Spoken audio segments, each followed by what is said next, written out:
हम इंतजार कर रहे थे छुट्टी आएगा और बेटा ध्यान से गया। पापा की बात महसूस नहीं होने दूंगी अपने बच्चों को।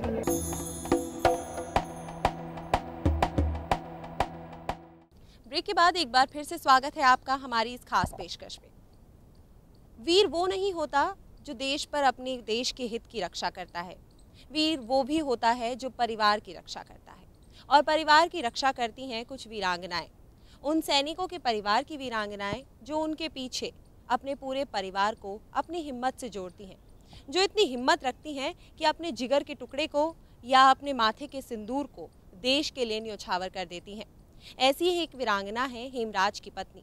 आइए आपको दिखाते हैं कि जब हमने उनसे मुलाकात की तो क्या कुछ कहना था इस वीरांगना का अपने पति के बारे में और अपने हाथों से जुटती उनकी हिम्मत के बारे में।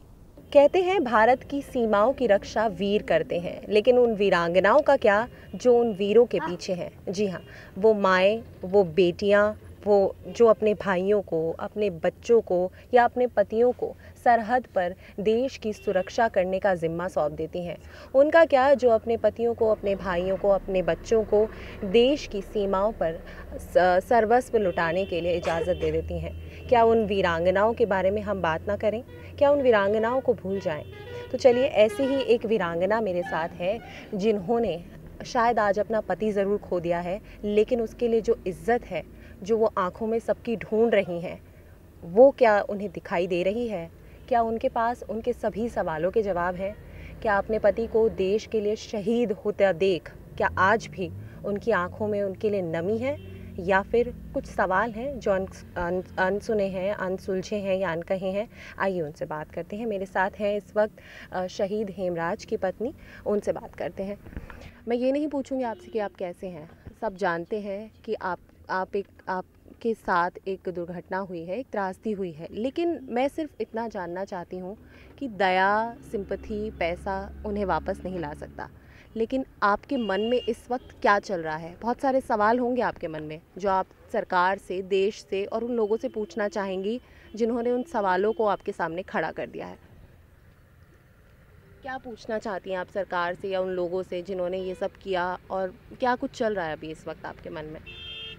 लेकिन कुछ नहीं चल रहा है कि बच्चों की देखभाल करना, मेरे परिवार की देखभाल करना, और क्या वो तो अभी वापस आएंगे नहीं, चाहे पैसे कितने भी मिल जाएं। लेकिन बिल्कुल, आपने बिल्कुल सही कहा कि अभी वो वापस नहीं आ सकते, ना हम उनकी कमी पूरी कर सकते हैं, ना आप, ना कोई और। लेकिन अब आपके साथ आपके बच्चे हैं, अब आपके साथ आपके पति नहीं हैं, लेकिन वो देश के लिए शहीद हुए हैं, लेकिन आपके पास अब भी पूरी ज़िंदगी है जो आपने काटनी है।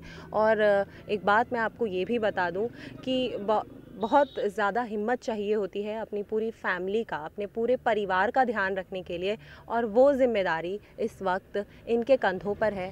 आपके परिवार में आपने खुद को संभाला, अपने परिवार को संभाला, किस तरह से संभाल पा रही हैं आप संभाल पा रही हैं? नहीं, मैं नहीं संभाल पा रही, लेकिन मेरे परिवार वाले संभालेंगे मेरे परिवार को। तो आपने जो इतनी हिम्मत दिखाई है, आपको लगता है कि आपके पति की जो शहादत है, इतना कुछ हुआ, पाकिस्तान की तरफ से जो ये हरकत हुई, सरकार ने बहुत कुछ बोला, लोगों ने बहुत कुछ कहा, आपको बहुत कुछ कहा होगा, आपसे काफ़ी लोग मिलने आए, लेकिन आपको लगता है कि उन सब चीज़ों से कुछ हो रहा है? कुछ नहीं हो रहा है सब चीज़ें। क्या वो वापस थोड़ा आ जाएंगे? लेकिन कुछ भी कर दो, ये भी वापस नहीं आ रहे। वो कुछ बात हुई आपकी? आखिरी बार कब आपके पति से बात हुई थी?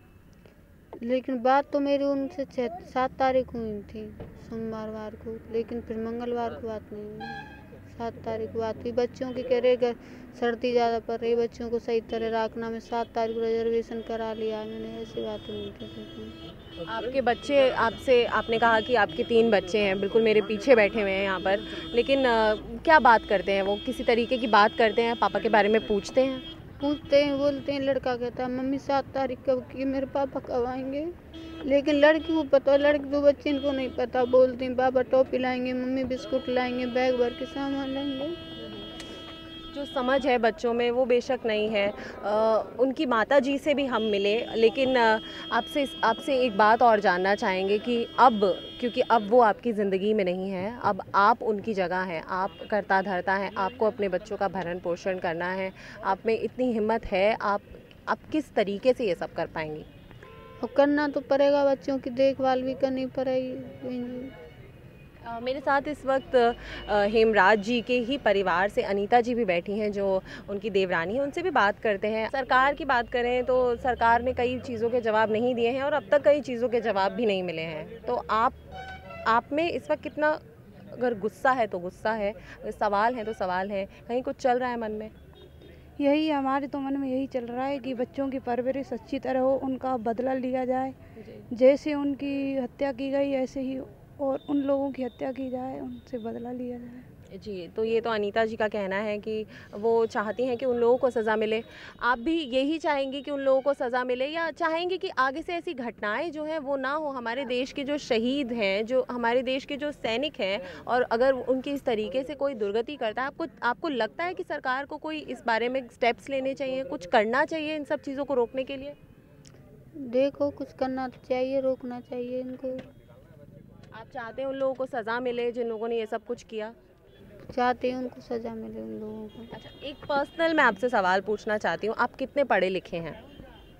आपने पढ़ाई की है? नहीं, आज पढ़ाई की है। लेकिन फिर भी आज आप इतनी हिम्मत रखते हैं कि आज आप अपने परिवार को संभाल रहे हैं और अपने बच्चों का पढ़ाई लिखाई का हर चीज़ का आपने जिम्मा उठाया है। हाँ, जिम्मा उठा, ध्यान रखूँगी बच्चों का पूरा, लेकिन पापा की फरमाइश पूरी करूँगी बच्चों को। जी, और किसी भी तरीके की आप कमी नहीं पूरी होने देंगे? नहीं, पापा की बात महसूस नहीं होने दूँगी अपने बच्चों को। मैं आपसे एक बात मैं आपको और बता दूं कि पूरा परिवार जो इस वक्त शोक में डूबा हुआ है, मेरे साथ यहाँ बैठे हैं, बहुत हिम्मत से जो बात कर रही हैं वो महिलाएं हैं, क्योंकि वो महिलाएं हैं जो अपना सब कुछ खोने के बाद भी सब कुछ समेटने की जो है वो शक्ति रखती हैं। ये वो वीरांगनाएं हैं जो अपने वीर पति के चले जाने के बाद भी अपने आप को, अपने पूरे परिवार को, यहाँ तक कि देश से सवाल पूछने तक की हिम्मत रखती हैं।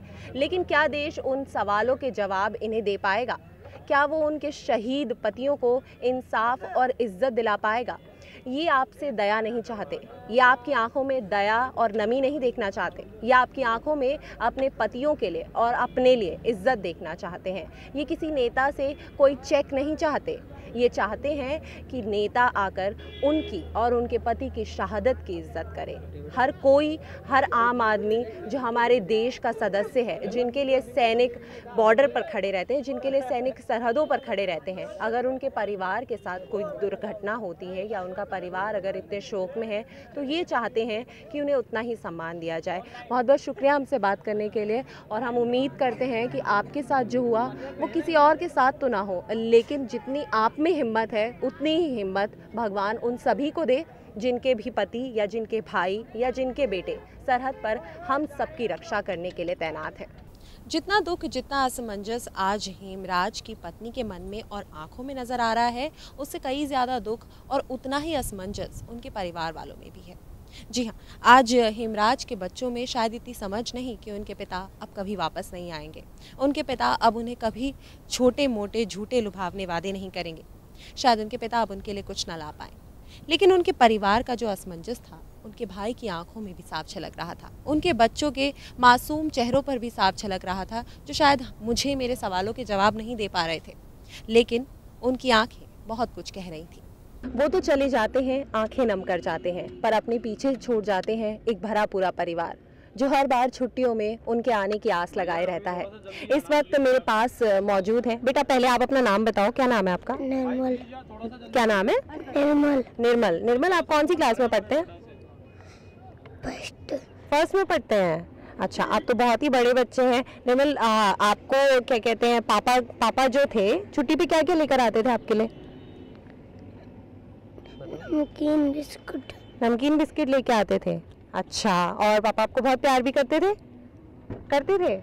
चलिए, तो ये जो बच्चा मेरे साथ बैठा है ये उस शहीद हेमराज की बेटी है, जिनको आज तक याद है कि उनके पापा क्या लेकर आते थे। बहुत ही मासूम है, उनकी आंखों में शायद इस बात का भी रियलाइजेशन ना हो, लेकिन ये सब कुछ उनके सामने हो रहा है। और ये छोटी सी बच्ची शायद आज ये बात ना समझती हो, लेकिन उसकी आंखों में भी कई सवाल हैं कि उसके पापा घर क्यों नहीं आए हैं, या उसके पापा इस बार उसके लिए क्या कुछ ला पाएंगे। इस वक्त मेरे साथ उनके भाई भी मौजूद हैं।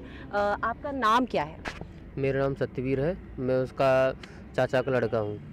सत्यवीर जी, सबसे पहली बात तो ये कि जो कुछ भी हुआ, हमने उनसे भी बात की, उनकी पत्नी से भी बात की, लेकिन वो थोड़ी सी इमोशनल थी, उनसे ये सब सवाल पूछने ठीक नहीं थे। आपको क्या लगता है जो कुछ भी हो रहा है, जितनी बातें हो रही हैं, सब कुछ जो कुछ भी हो रहा है, उन सब चीज़ों में आपको आपके सवालों के जवाब मिल गए हैं?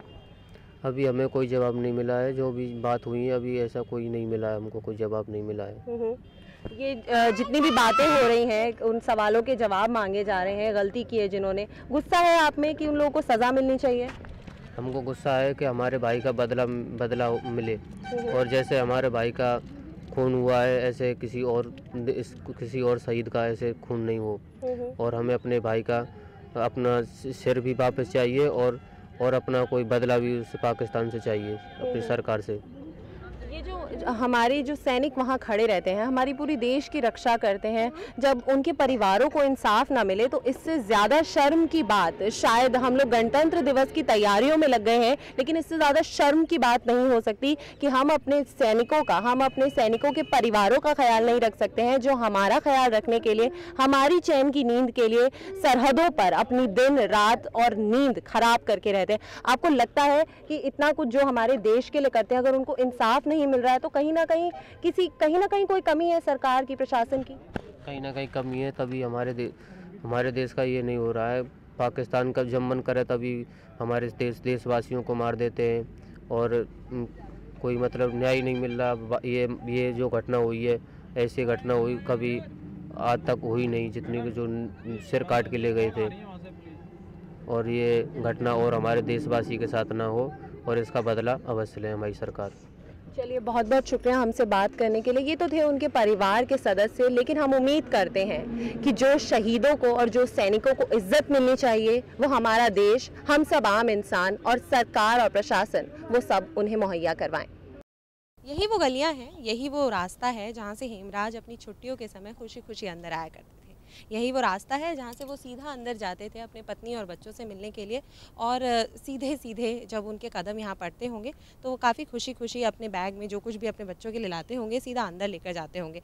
आइए मैं आपको लेकर चलती हूँ सीधा उन कमरों की तरफ जहाँ वो रुका करते थे।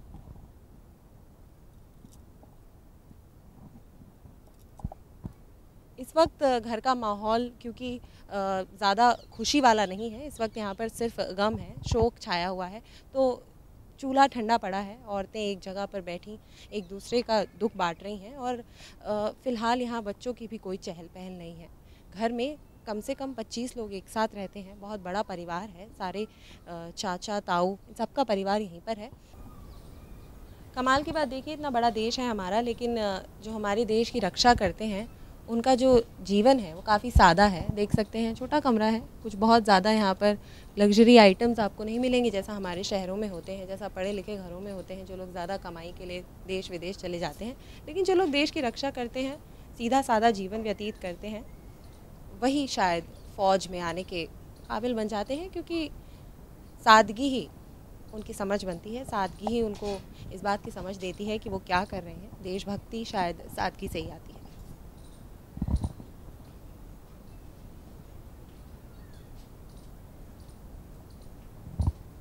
इन्हीं कमरों में शायद वो कभी रुकते हों, यही वो कमरे हैं जहाँ पर शायद वो अपने बच्चों से, अपनी पत्नी से 2-4 मीठी बातें करते होंगे, शायद वो यहीं बैठा करते होंगे, और उनके बच्चे उनसे ढेर सारी बातें करते होंगे, उनका प्यार बांटते होंगे।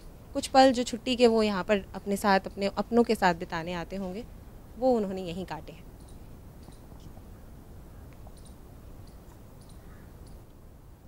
जहाँ आम दिनों में यहाँ पर खाना पकता होगा, वहाँ आज इसके ऊपर सिर्फ एक बर्तन गर्म करने के लिए रखा गया है।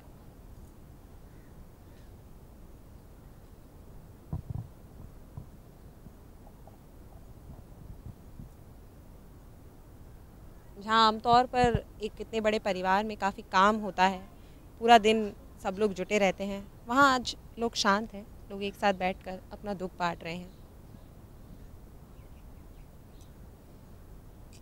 सभी जगह आपको यहाँ पर शांति ही नज़र आएगी, क्योंकि दुख जो है वो इनके काम से शायद ज़्यादा बड़ा है। फ़िलहाल ये पूरा घर है, देख सकते हैं महिलाएं जो घर की हैं, हेमराज की माँ जो हैं वो भी यहीं पर मौजूद है।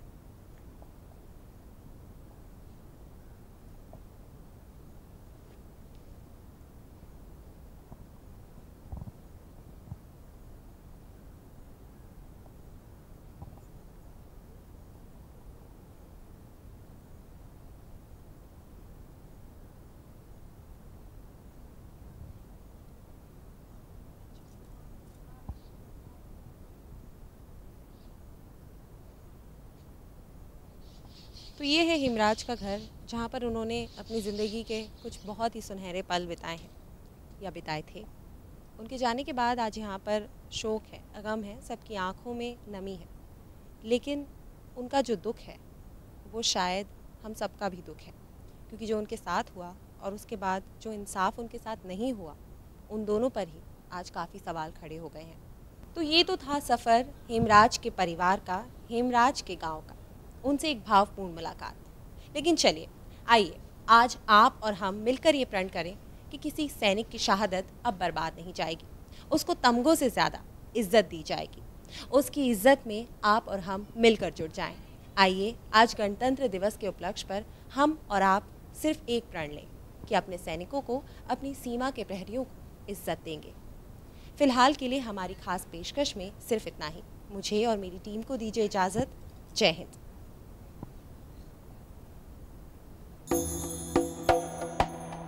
हम इंतजार कर रहे थे छुट्टी आएगा और बेटा जान से गया। पापा की बात महसूस नहीं होंगे अपने बच्चों को।